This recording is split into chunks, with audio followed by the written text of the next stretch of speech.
ഇതിന് ചെയ്യാൻ നമ്മൾ ആദ്യം ഗൂഗിളിൽ പോയിട്ട് ഗൂഗിൾ നോട്ട്ബുക്ക് എല്ലാം എന്ന് സെർച്ച് ചെയ്യുക.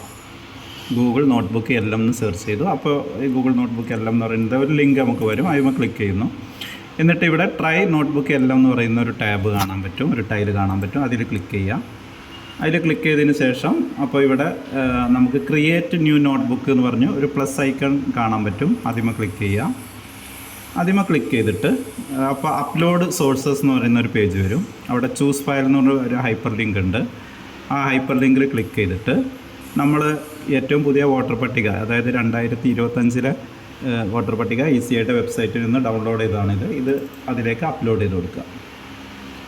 ഇപ്പോൾ ഇത് അപ്ലോഡ് ആയിക്കൊണ്ടിരിക്കുകയാണ്. ഒരു 1-2 മിനിറ്റ് ചിലപ്പോൾ അതിനെടുത്തേക്കാം. ഇപ്പോൾ നമ്മളുടെ വോട്ടർ പട്ടിക ഇവിടെ അപ്ലോഡ് ആയിട്ടുണ്ട്. അപ്പോൾ അതിൻ്റെ ഒരു സംഗ്രഹമൊക്കെ മലയാളത്തിൽ തന്നെ ഇവിടെ നമുക്ക് കാണാൻ പറ്റും. ഇതിൻ്റെ താഴെ സ്റ്റാർട്ട് ടൈപ്പിംഗ് എന്ന് പറയുന്ന ഒരു ഭാഗമുണ്ട്. അവിടെ നമ്മൾ sort serial number and EPIC number എന്ന് ടൈപ്പ് ചെയ്യുക.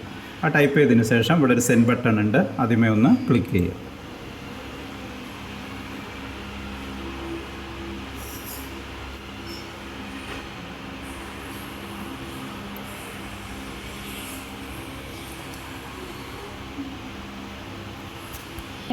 വണക്കം. ഇതാ ഇപ്പോൾ ഇവിടെ ലിസ്റ്റ് ജനറേറ്റർ ആയിട്ടുണ്ട്. അതിൽ ഓരോന്നിനും ക്രമ നമ്പറും അതിൻ്റെ നേരെ എപ്പിക്കും ഉണ്ട്.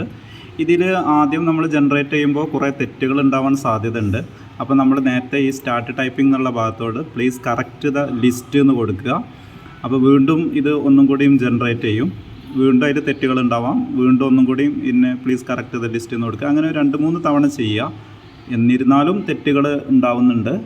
എന്നാലും തെറ്റിൻ്റെ എണ്ണം വളരെ വളരെ കുറഞ്ഞു വരുന്നുണ്ട്. പിന്നെ നമ്മളിത് വോട്ടർ പട്ടികയായിട്ടൊന്ന് ഒത്തു നോക്കിയിട്ട് കറക്റ്റ് ചെയ്താൽ മതിയാവും. Okay, thank you.